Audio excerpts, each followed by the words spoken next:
ரமேஷ் அங்கிட்ட என்ன இருக்கு? மாஷா அல்லா, வெட்டுக்குளம் நிறைஞ்சிருச்சு.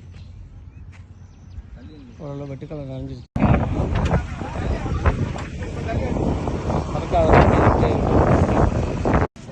ஆமாம் ஆமாம், அதான் சொல்கிறேன்.